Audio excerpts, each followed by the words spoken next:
मेरे ब्लॉग में आपका स्वागत है मित्रों। प्लीज मुझे सपोर्ट करें, लाइक, सब्सक्राइब और शेयर करें। धन्यवाद। आज्ञा चक्र अजना चक्र योग और तंत्र साधना में अत्यधिक महत्वपूर्ण होता है। ये चक्र 7 मुख्य चक्रों में से एक है और हमारे शरीर और आत्मा के बीच संचार का एक महत्वपूर्ण केंद्र माना जाता है।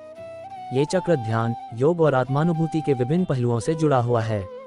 इस लेख में हम आज्ञा चक्र के विभिन्न पहलुओं की चर्चा करेंगे, जिसमें इसका शरीर में स्थान, इसे जागृत करने के तरीके, कुंडलिनी जागरण में इसकी भूमिका और भविष्य की संभावनाओं को जानने की क्षमता शामिल है।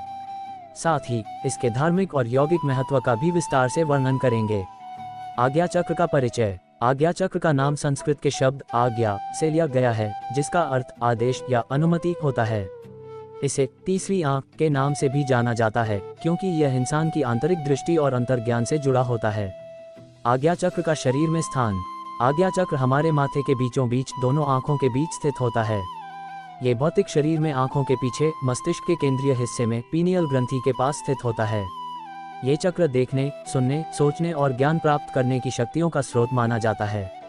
आज्ञा चक्र को कैसे जागृत किया जा सकता है? आज्ञा चक्र को जागृत करने के कई तरीके हैं, जिनमें ध्यान, प्राणायाम, मंत्र जाप और अन्य यौगिक क्रियाएं शामिल हैं। ध्यान, मेडिटेशन। ध्यान आज्ञा चक्र को जागृत करने का सबसे प्रभावी तरीका है। जब आप अपनी आंखें बंद कर ध्यान करते हैं और अपना ध्यान इस चक्र पर केंद्रित करते हैं, तो धीरे धीरे ये चक्र सक्रिय होने लगता है। विशेष रूप से ओम मंत्र का जाप करते हुए इस चक्र पर ध्यान केंद्रित करना इसे जागृत करने में सहायक होता है। प्राणायाम। प्राणायाम श्वास नियंत्रण का अभ्यास आज्ञा चक्र को जागृत करने में सहायक होता है। नाड़ी शोधन प्राणायाम अनुलोम विलोम इस चक्र को संतुलित करने में प्रभावी होता है। जब आप नियमित रूप से प्राणायाम करते हैं, तो यह ऊर्जा को आज्ञा चक्र तक पहुंचाने में मदद करता है। मंत्र जाप। आज्ञा चक्र को जागृत करने के लिए ओम या शाम मंत्र का जाप किया जा सकता है। इन मंत्रों का उच्चारण आज्ञा चक्र को कंपनित करता है, जिससे ये सक्रिय हो सकता है। त्राटक साधना। त्राटक साधना एक ध्यान विधि है जिसमें आप एक बिंदु, जैसे कि मोमबत्ती की लौ या एक काले बिंदु पर ध्यान केंद्रित करते हैं।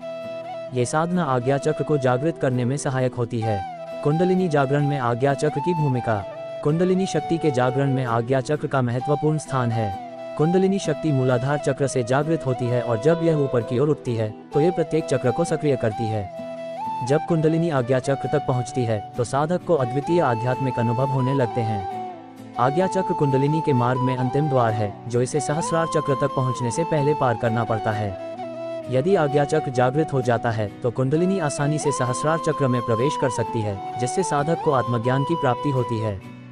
भविष्य का ज्ञान और अंतर्ज्ञान। आज्ञा चक्र जागरण के साथ साधक की अंतर्ज्ञान शक्ति अत्यधिक विकसित हो जाती है। ये चक्र भविष्य की घटनाओं के बारे में पूर्वानुमान लगाने की क्षमता प्रदान कर सकता है।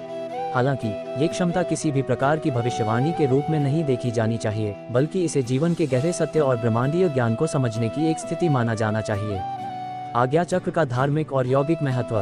धार्मिक और यौगिक परंपराओं में आज्ञा चक्र का अत्यधिक महत्व है।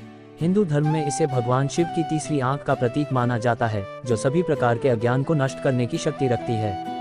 बौद्ध धर्म में इसे आंतरिक ज्ञान और अंतर्ज्ञान का केंद्र माना जाता है।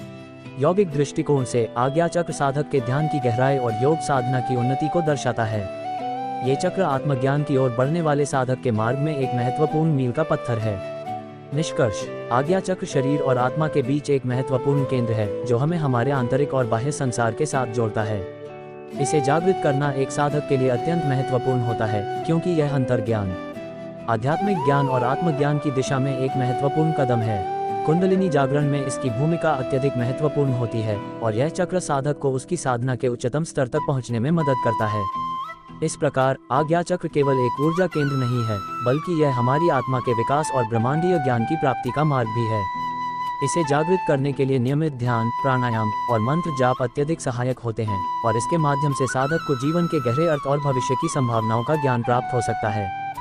धन्यवाद मित्रों।